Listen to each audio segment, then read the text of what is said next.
So welcome once more, and someone can confirm if you can see the PowerPoint presentation once I share it. So just a moment, hold on. Share. Okay, can someone unmute your mic and tell me if you can see the PowerPoint on your screen? Yes, Yes, yes, sir. yes, sir. Sure. Yes, Thank, Father. thank you, thank you. Um, all right, so let's begin. I will make this PPT available to you, and I'll also give you time for queries. Basically, as I said, we are discussing this chapter from R.J. Rees, Why We Study Literature. So let's begin without further ado.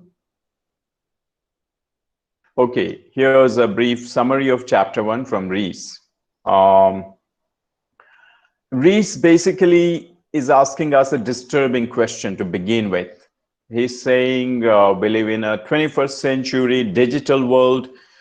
Not me, but you are a wired generation, and we are a technologically advanced society. We have artificial intelligence. We have state-of-the-art infrastructure. So why do we need literature? Because literature deals with ancient languages, ancient cultures. It takes you to a fictional world of stories or a world of poems, plays, novels, etc. So why do you need that? Why do we need literature? That's the question Rees begins with. And it's an important question because if someone's cell phone's not working, how is your knowledge of literature going to help that person? Or if someone needs to program something, how is your knowledge of Shakespeare going to help that person? Or if someone's ill and needs, let's say, a medicine or needs to undergo surgery, how are you going to help that person with your knowledge of, let's say, essays or lyric poetry? Or if someone needs to buy a new car or a new gadget in the house, how's your knowledge of academic writing going to help that person decide on what exactly to pick? So at a practical level, there seems to be a disconnect between what we have opted to study or what we are trying to study and what the world demands of us in the 21st century digital world. Is there some connection? Is there some usefulness of literature? That's the question. Because apparently it looks like that it does not. Your poetry, your dramas, your essays, your novels, your short stories, your criticism, your critical theory, your answers are not going to help you directly change the world. It's not going to eradicate poverty. It's not going to eradicate hunger, not going to stop wars, not going to stop violence and injustice from society. It's not going to do any of these things. The ills that we are stricken with, let's say corona pandemic, is not going to be removed, dealt with your literature, knowledge of literature. And that's an important question. So why should we study literature? I suppose you also read about this question. And I think as literature student, you need to think about it. Why am I here? I'm surprised at times, to be fair with you, when in personal interviews, this year you haven't had interviews with us because of the situation. But when we have interviews and when we ask students, why do you want to study literature? And some of them say, I want to learn English, or I want to go abroad, or I want to do well in business, or I want to, have a good CV. I want to have good marriage prospects. And we laugh. I mean, we say, well, you're in a wrong place because I don't think studying literature will do all that. But people have these ideas that literature can be very useful in your career or to give you better chances in the world. Now, if that is the case, if it's not going to help us, okay, I'm getting a little disturbed because people are still coming in, a lot of them. Okay. So please don't mind it. I'll have to juggle between the PPT and the main screen. All right. Why should we study literature then? So Rees has his answer. He says, before we even think about why should we study literature, let us ask what is literature, and then we decide. Once you understand something, you can either decide to go for it or not. Okay, so in a general sense, therefore, any piece of writing is literature. Any piece of writing. That means it could be a timetable, it could be a catalog, it could be a textbook, it could be a roadside novel, it could be a newspaper, it could be a menu, it could be a notice, it could be a report, a brochure, anything, anything. So in a very, very broad sense, literature is anything that is written, anything that is printed. It's literature, because that is what literature means. Anything that is written, anything that is available in writing. So keep this very, very broad sense of literature in mind. Anything can be identified as literature in this sense. Okay, so that is in a very general sense. Now, in a very specific or specialized sense, in the sense that we need to understand literature as English majors or as allied required students, literature is writing which expresses and communicates thoughts, feelings, and attitudes towards life. You have this beautiful definition available in Rees, so just take note of it.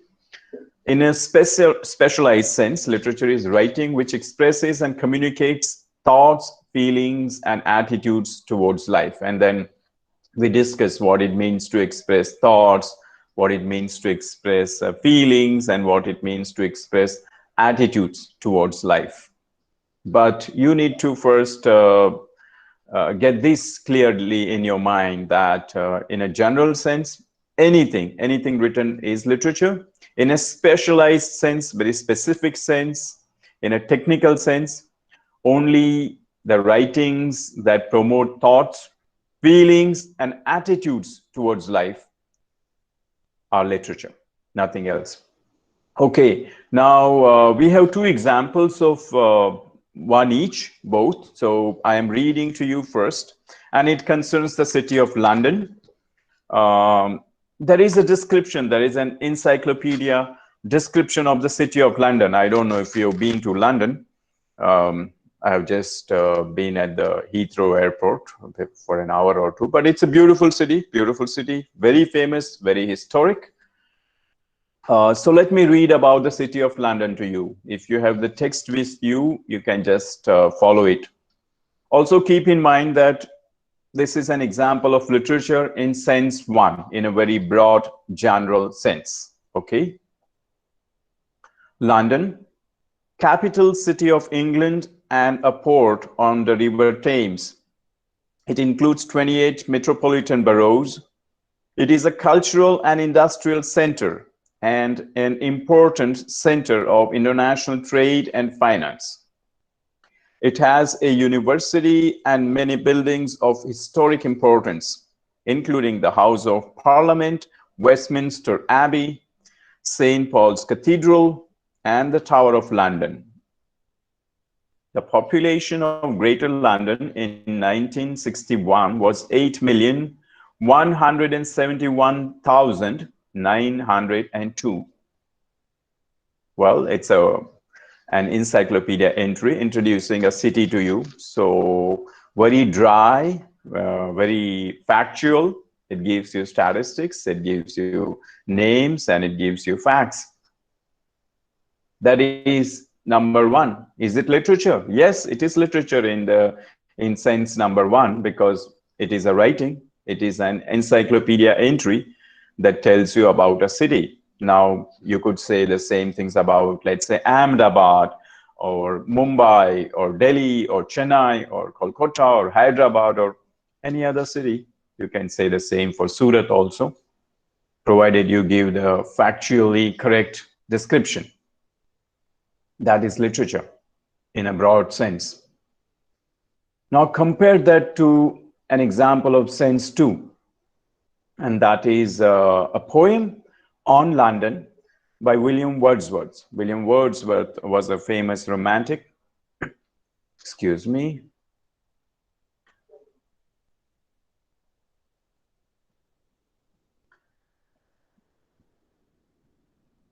Okay, William Wordsworth was a famous romantic who wrote this poem. I'm reading this.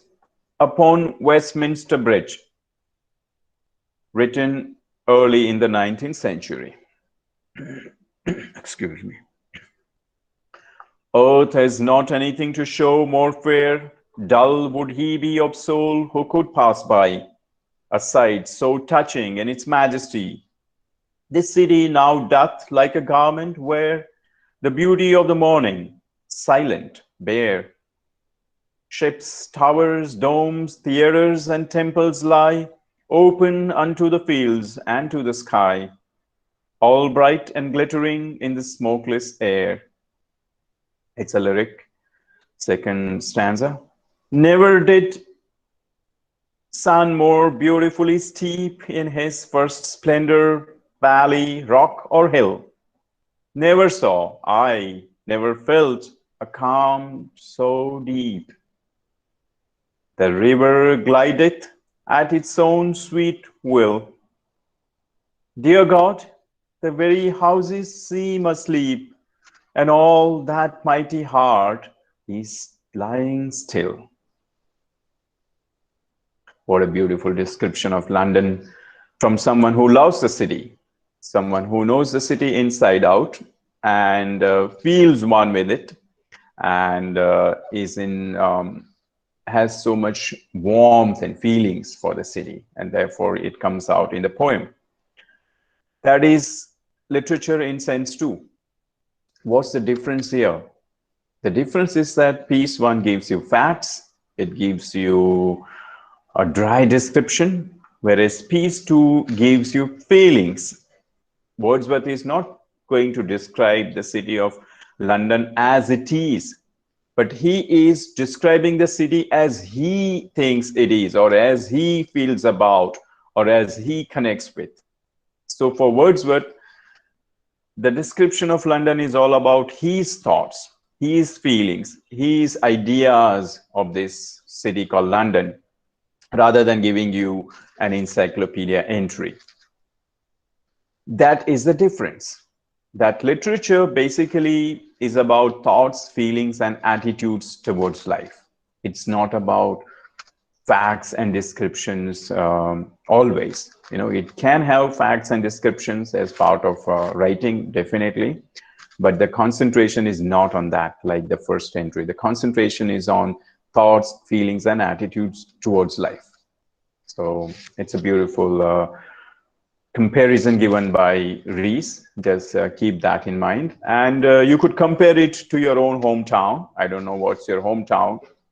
Whatever is your hometown, see how your hometown is described in an official report or in an encyclopedia, and how you would describe your city. And the same goes for your school, for your college, for your family, for any other institution that you can think of. You see how you see it rationally as a description, and how you connect with it with your feelings, you know. So what you think about it and what you feel about it. Okay. Right. So I want to give you 2 more examples of literature in sense 2. These are 2 poems, basically. One is from the 17th century, I think 1616, and the other is a 21st century, 2001 poem. You see, 400 years apart, but still both are poems, and I want to draw your attention to the feelings, the thoughts, the ideas on life that these both poems bring out. And therefore, I will need to share with you the video. So let's see, how do I do it? Okay, I'll stop sharing this for now, and I'll have to share again. Okay, a window.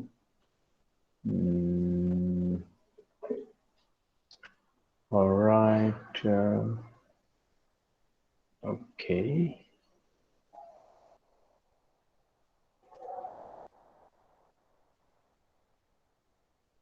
Live session.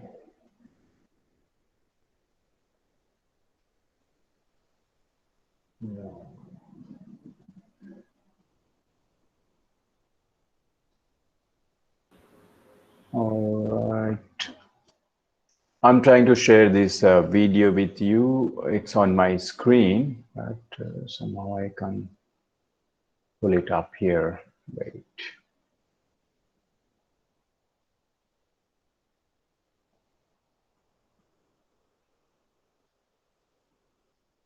Okay, I think I can play it. I can play it for you, and maybe you will be able to hear it. Is there a way I can pull it up?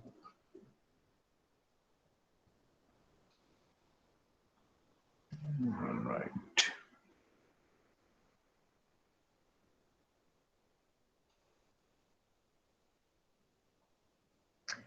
Has the PPT sharing stopped? Can somebody confirm it? Yes, Father. Thank you. Thank you. So now let's get the video. Okay, I go to the desktop.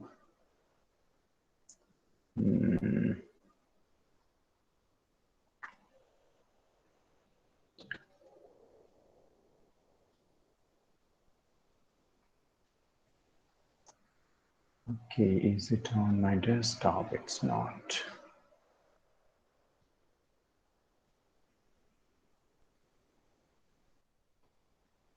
Okay, I should have downloaded this video, but let me share the text with you. Can you see the text? Can you see the text of the poem? No, Father. No, okay. Entire screen. Let me try this. Entire screen is our screen. Cancel. Chrome tab. Okay, okay. I think I can see this now. I'm going to play this for you. Let me see if you can see this video. Somebody can confirm. Can somebody see a video, a girl ready to sing for us? Yes, Father. Yes. Okay, okay. I'm going to play that for you. Um,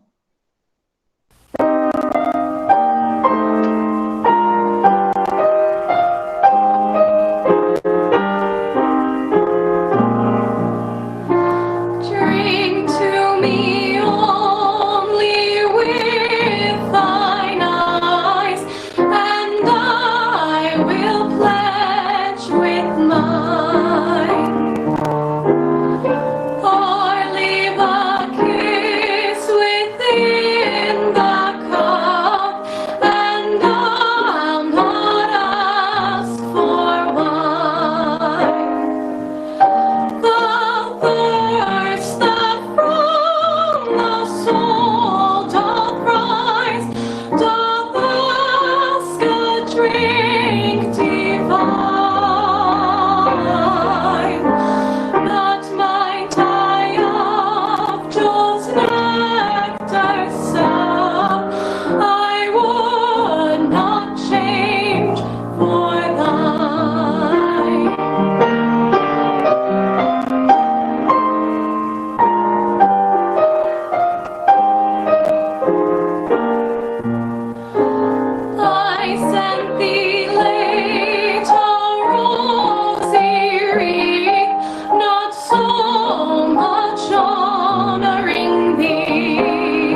Okay.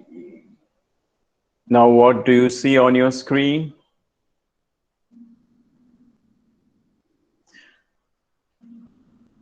Nothing as of now, Father. Nothing, right? Okay, I'll go back to the presentation. Okay, this is the poem, and one sec. Okay, can you see the poem now? Yes, Father. Wonderful. Okay, just read it. This is the poem that we just heard someone sing so beautifully. Drink to me only with thine eyes, and I will pledge with mine.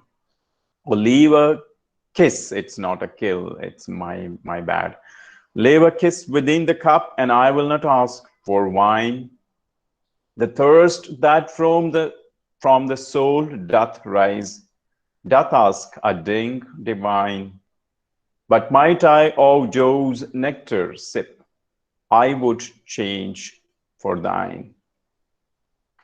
I sent thee a late rosy wreath, not so much honoring thee, there's some typos here, as giving it a hope that there it could not withered be. But thou didst only breathe and sentest it back to me, since when it grows and smells, I swear, not of itself, but thee. Now, as I said, it's an old poem. It's a 17th century poem, but it's a love poem. And what happens is that this lovely couple is in love, head over heels, and he wants to meet her and she wants to meet him.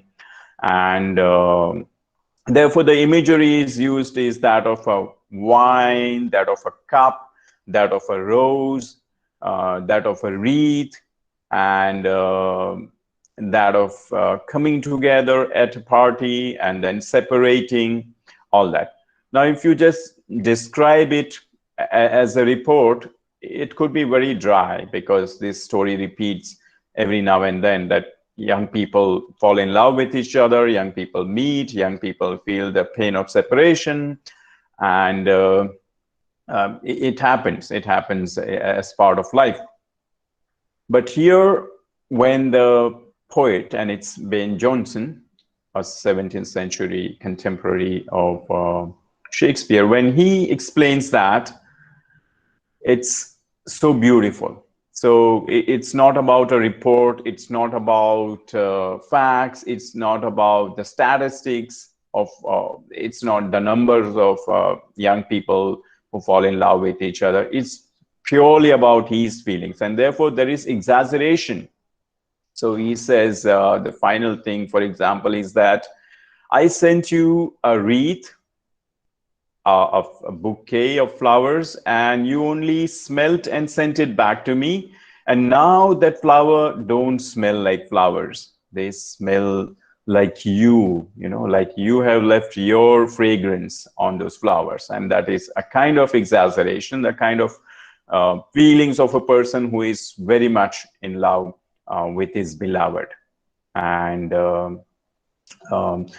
this is different. This comes from the heart. This talks about feelings, and this talks about life at a deeper level, that when you are colored with love, when you are in love, everything looks different, especially the object of your love, or the subject rather here, the person whom you love looks so different to you, so enchanting to you, and you feel so connected with the person. That's this poem. Now I have another poem, and just read this poem. It's powerful. It's about the dead, and it's by Billy Collins, and it was written in 2001. Just have a look at it.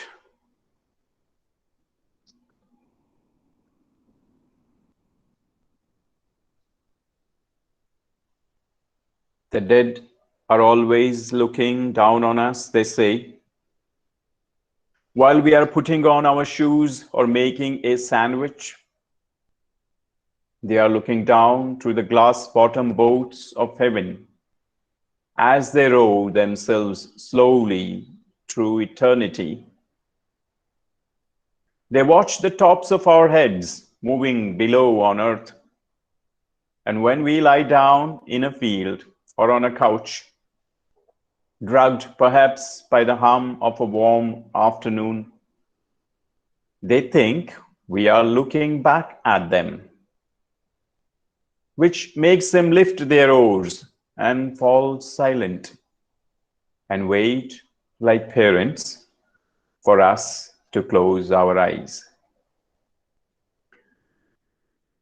I am a big admirer of Billy Collins. He writes such beautiful and powerful poetry, and this is just one example for you.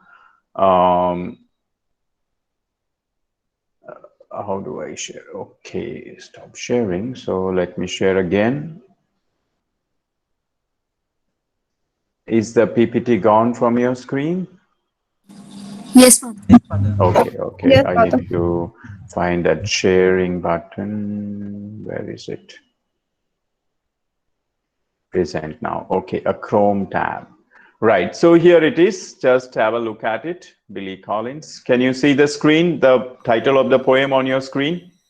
Yes, Father. Father. Right, so someone's reading out the same poem to you. Thank you, thank you. The dead are always looking down on us, they say. While we are putting on our shoes or making a sandwich, they are looking down through the glass-bottom boats of heaven as they row themselves slowly through eternity. They watch the tops of our heads moving below on earth, and when we lie down in a field or on a couch, drugged perhaps by the hum of a warm afternoon, they think we are looking back at them, which makes them lift their oars and fall and wait, like parents, for us to close our eyes.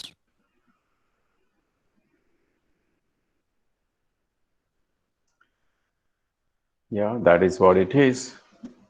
They wait for us to close our eyes.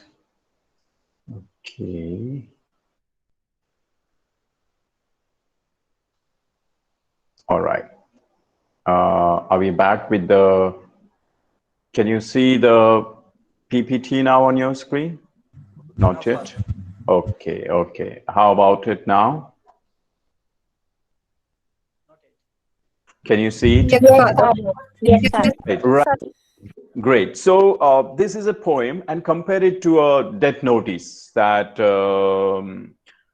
so and so, beloved father of so and so, beloved husband of so and so, passed away Saturday, 7th September 2020, after having lived a full life, and he leaves behind a rich legacy of whatever, and is survived by his children.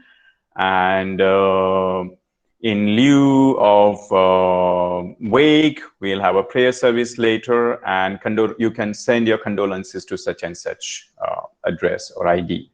Okay, or in some other format. So when you announce that somebody is dead, it is really a dry note in a way. It's just one of the classifieds, one of the ads that you see on on the internet or in a newspaper or in some magazine. And it doesn't really tell you what the persons, those who have lost their loved ones, feel about it. It's just giving you the bare facts. There was a person named so-and-so, died on a date so-and-so, and now this is what we are planning to do for that person as part of their final rites.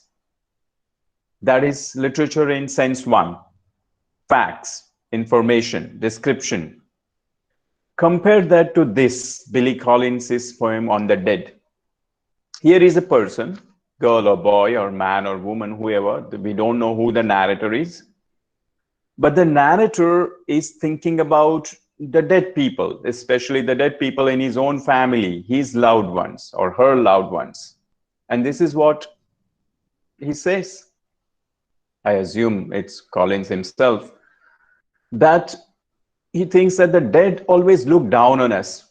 After the dead people die, he thinks They row through eternity in glass bottom boats. They all of them are put in a boat, and those boats are made of glass. They are glass bottom boats, and so they can see what's happening below.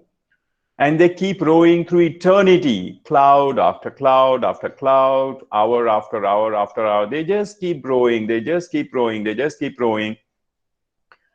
Someday, while rowing around the world from on top, they come right over you and they identify you and they say, oh, here is my son, here is my daughter, here is my wife, here is my husband, here is my brother, whatever. They identify you.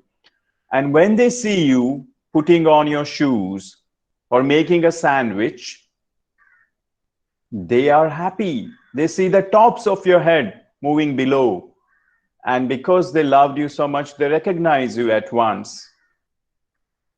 And the same thing happens if you are lying down on a field on a summer afternoon, or you are in a couch again in the afternoon, and you are taking your siesta, having a snooze.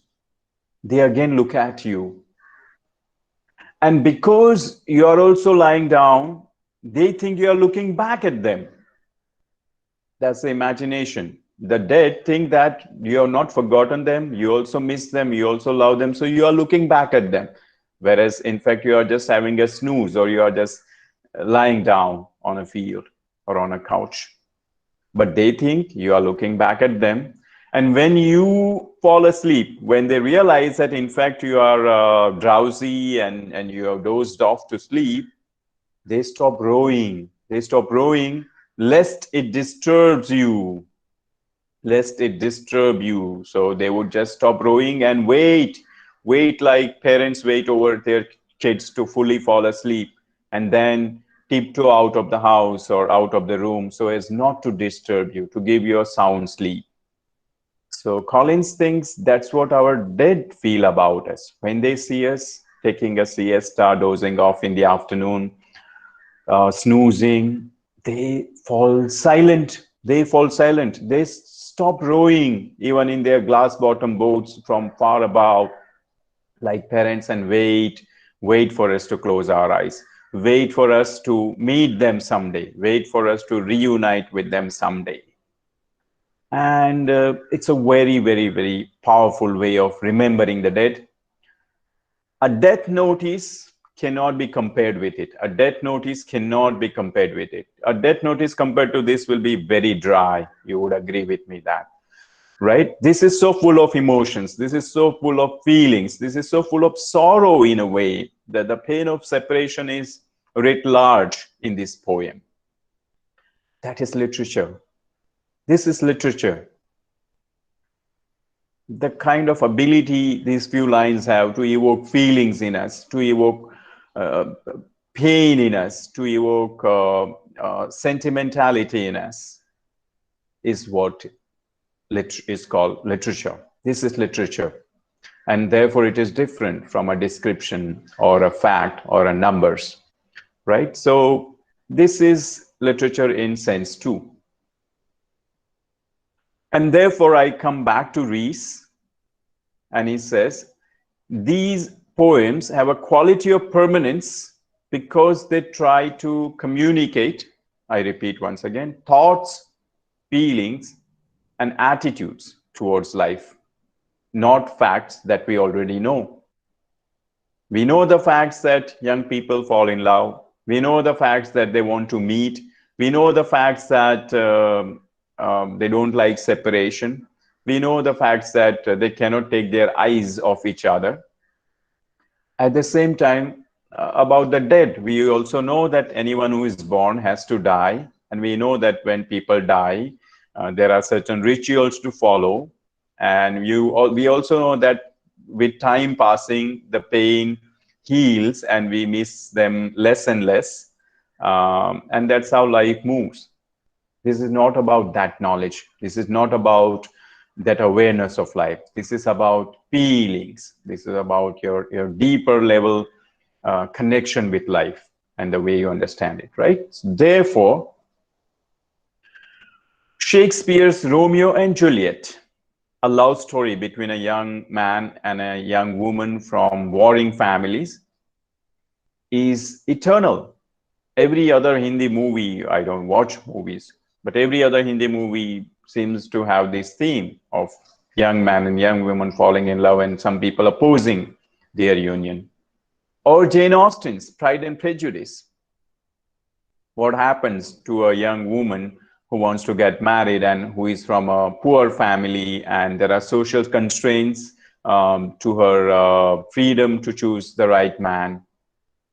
It's a very, very well-known thing, but the way Jane Austen has written it, it has become a masterpiece, a classic, and we still consider it a great piece of literature. So also O. Henry's Gift, The Gift of the Magi. I suppose you know the story, The Gift of the Magi. A husband and a wife decide to give a Christmas gift to each other, and he sells his, I think, watch locket, I think. It was a chain, I guess, yeah, a chain for his watch, and she cuts his hair and sells it to give a good gift to each other. And that is immortalized. That is immortalized. It's not about poverty. It's not about hardships. It's about pure self-sacrificing love. Now, this is literature. These stories are permanent. These play, these novel, these short story, they are permanent. They are etched in our memories. They don't leave us. They remain with us forever. The plot keeps playing in our mind. We overcome with feelings when we engage with them. And that is the quality that separates literature in sense 2 from literature in sense 1. So remember, a literature that evokes thoughts, feelings, and attitudes, and that has a quality of permanence. Quality of permanence is literature in a true sense. Now, it does not mean that every work, every novel, every play, every short story that is written will be permanent, will have the quality of lasting, will become a classic. There's no guarantee. Lots and lots of, by one estimate, I think over 50,000 novels are written every year, over 50,000. And hardly a few become famous, and hardly a few are remembered after, let's say, a few decades, or very few after a few centuries. So not everything that is written in literature becomes permanent. But what is important is that when an author writes a novel or a poem or a play or a short story, they write with the intention of making them permanent, with the intention of giving them immortality, with the intention of making them classics. That is why it is proper literature.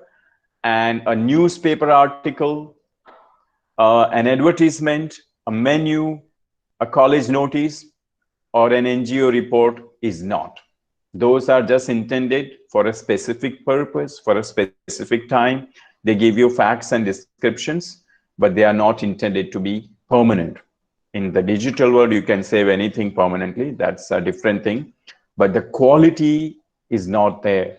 The quality of permanence is only in literature. And when something has that quality, it automatically becomes a piece of literature. So to give you some more examples that are given in your text, Shakespeare's King Lear, or George Orwell's Animal Farm, or Percy Bysshe Shelley's Ode to the West Wind. So one is a play, the other is a kind of a fable, and this is a poem.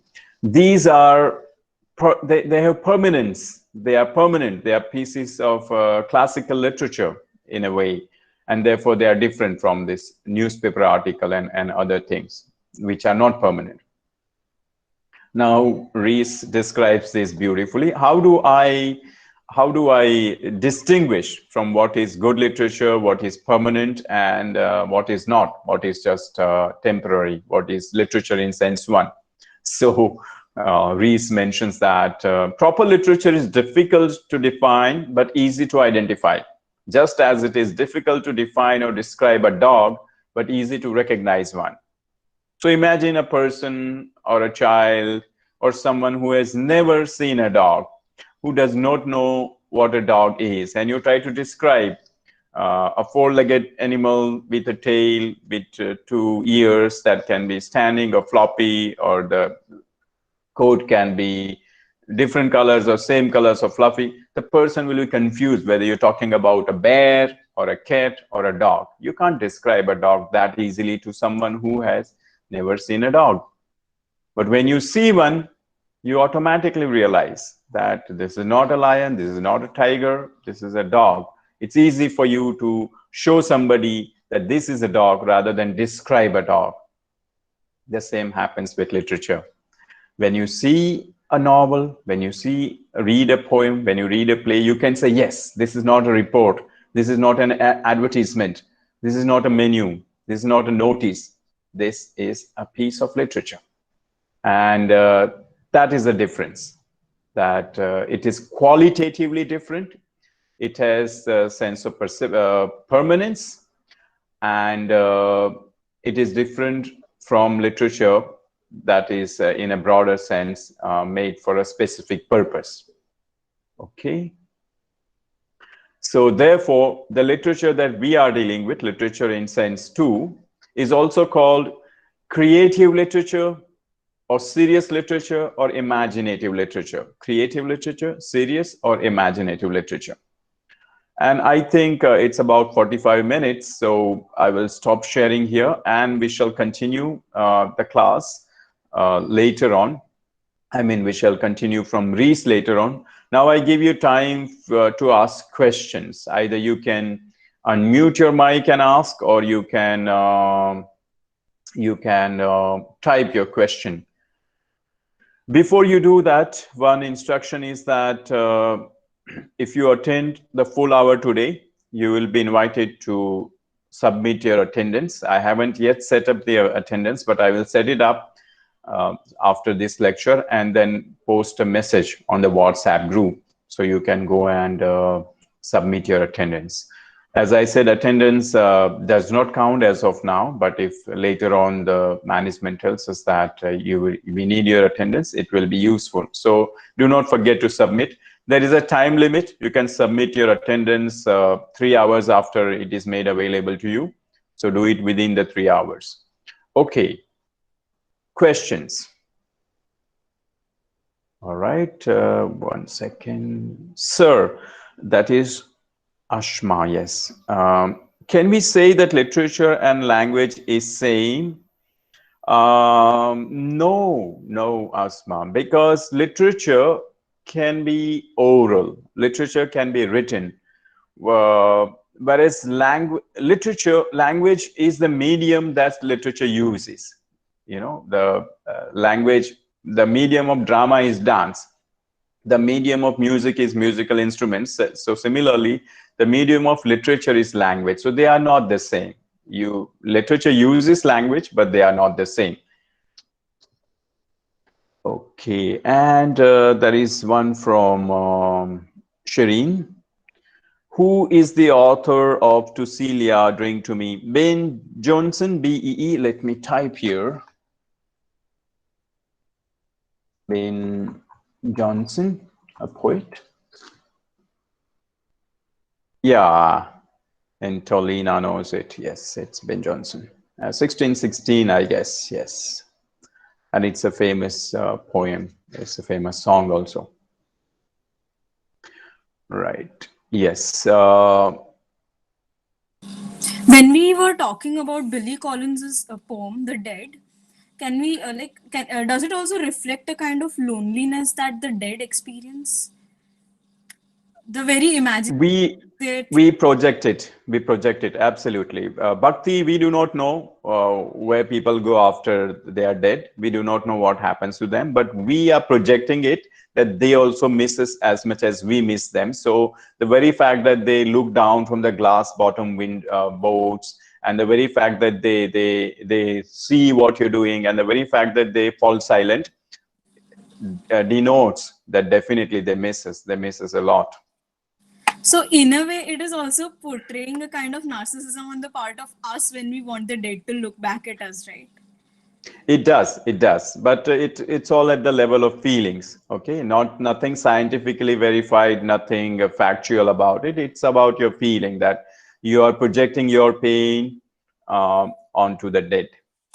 It's a narcissistic at one level. Yes. There's also one really nice thing I noticed, that when there was a typo in the first poem, when the Kill. kiss converted to kill, it changed the entire mood of the poem. Like it turned very dark. Or put a kill within the cup, right? Leave a kill within the cup. So Yes. leave a kiss within the cup. Leave a kill within the cup. Yeah, a kiss can kill. I don't know if you have poisoned lips or something. But yes, it was not intended to be that way. It was my mistake and just a typo. But if it gives you a different layer of meaning, yes, then that's, you could say, the richness of poetry is that it can throw up new meanings whenever you read it. Okay, I'll go with Angelina's question. Its last line, it mentions they wait for us to close our eyes. So does it also mean that they are waiting for us to die? It could definitely mean that. So poetry has two meanings. One is a literal meaning and one is a metaphorical, figurative meaning. And often poetry conveys more the figurative, the metaphorical meaning. So the literal meaning is that they wait for us to close our eyes, meaning they wait for us to fall asleep. They think that, oh, my son, my daughter, or my brother, whatever is sleeping, and let me not disturb them. Let them sleep. So they just stay there for a while till we are fast asleep and then quietly move on. That's one thing. The other one is that I am missing you so much. Death has separated us. So I would wait for you also to go through your full cycle of life, have a full life, have all the joys of life, experiences of life, and then come and meet me, join me in my glass bottom boat.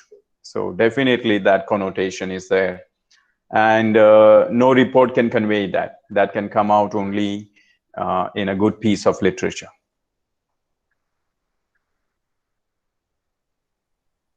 Yes. Kishan Paun, do we have to make notebook for this subject to make some important points? You'll require to make a notebook. Notebooks will be useful later when you get back to in-person classes, because a lot of the lecturing will take place and you won't be able to type. I don't see many students bringing a lap. I think you're not allowed to use gadgets during in-person classes, so as you are not distracted. So definitely make a notebook, because the mode of exam will be your essay type questions. You will be asked to write long answers to essay type reflective questions. For example, I might say, literature is a piece of writing that evokes thoughts, feelings, and attitudes towards life. Discuss. So that would be one example where your notes will come handy. Yes, Ria, good morning to you. Do you have a question? Yes, sir. I was wanting to ask that Rees said that the poets or the novelists were against, like they had the moral values and they knew the values as good as the ones who supported the good, but those who supported the evil in their works, who were called satanists, were they actually not that they did not had those moral values, and was it just for their work purpose, or were they really on the side of evil, or kind of attracting people towards evil?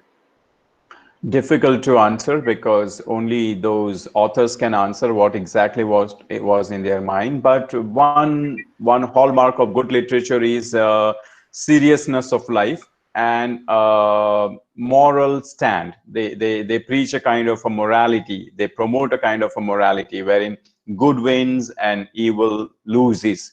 So purposely, authors will not promote violence, will not promote evil, will not promote villainy. But if they are doing it, it could either be ironic. They are doing it, ironically, saying that, see, however much we want the good to win, it's only the bad and evil that wins. Might is right, injustice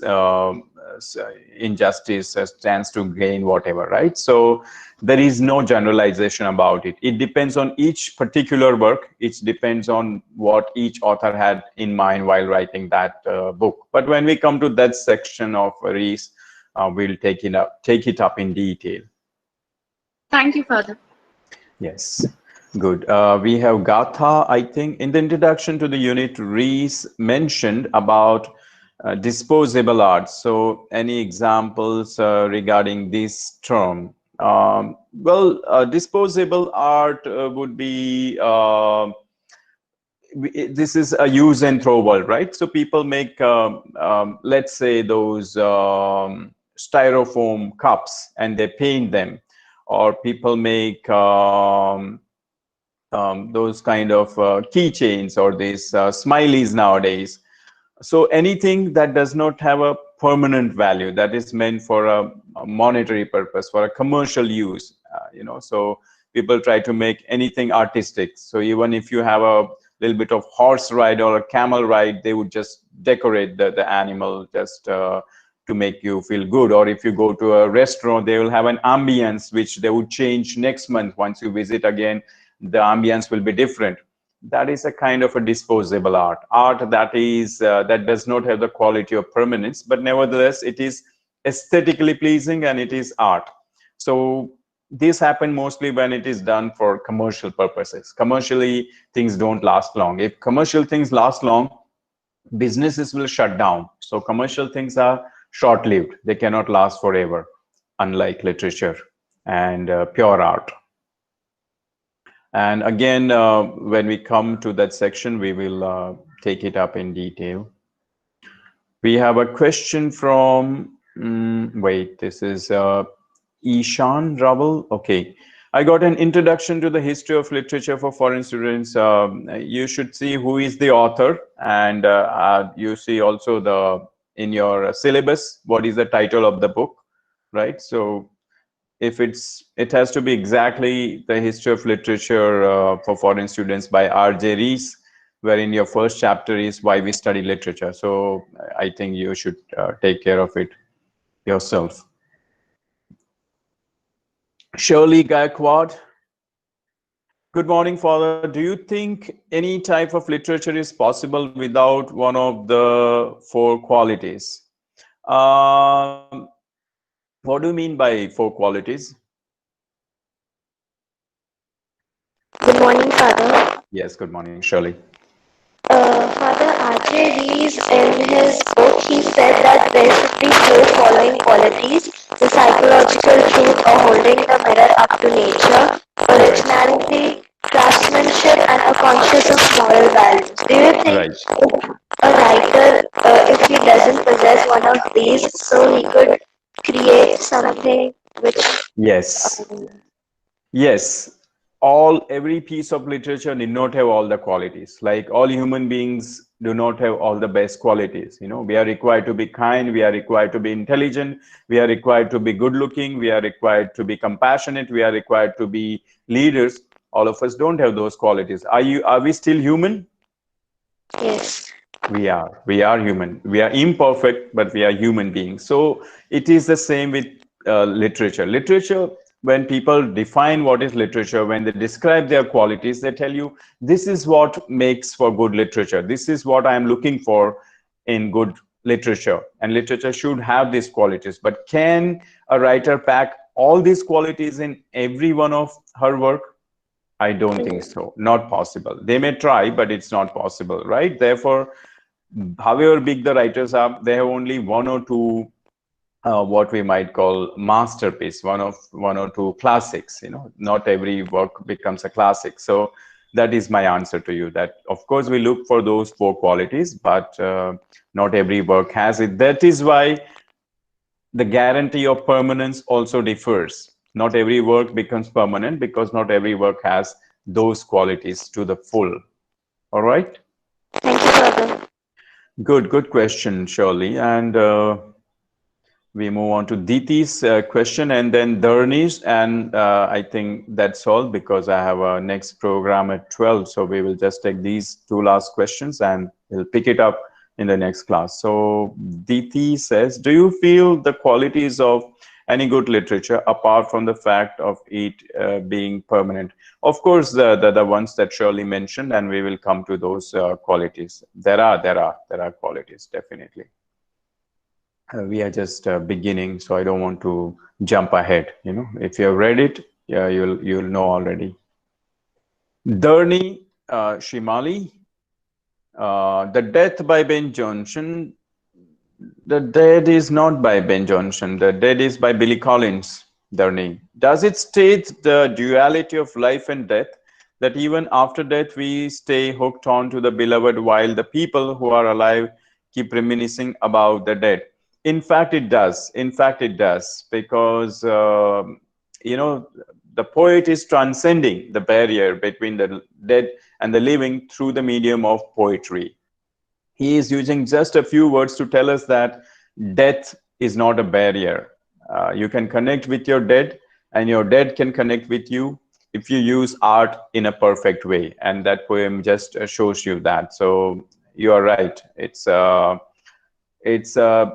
a duality, but I would rather call it a mutuality. Mutually, the living remember the dead. And as I said, I cannot vouch for it. I do not know how exactly the dead feel and what exactly they do. But we assume that people who loved you so much, people who were attached to you so much, people who cared for you so much while they were alive, don't you think they would be doing the same after they are dead, if in some way they can continue to exist as a soul or as a purified person, whatever, right? So that is the logic we use, that how can death change everything? And if it changes everything, there are lots of questions. But the memories don't die, right? People may die, but your experience of their tremendous love for you, tremendous concern or compassion for you doesn't die. Those memories always live with you. And that is why it's very easy for you to connect with your dead long after they are gone. So yes, of course, there is a mutual connection between us and the dead. All right, so yes, Billy Collins, it is Billy Collins. And I love Billy Collins. He's a great poet. You can also check out some of his other poems. So we will stop here at this. I'll give you one more chance to read the rest of the section, because in the next class we will cover everything. You need not read about, okay, read the first section up to page 20, I think, and come ready with your question whenever we schedule the next class. So with that, I would stop recording first.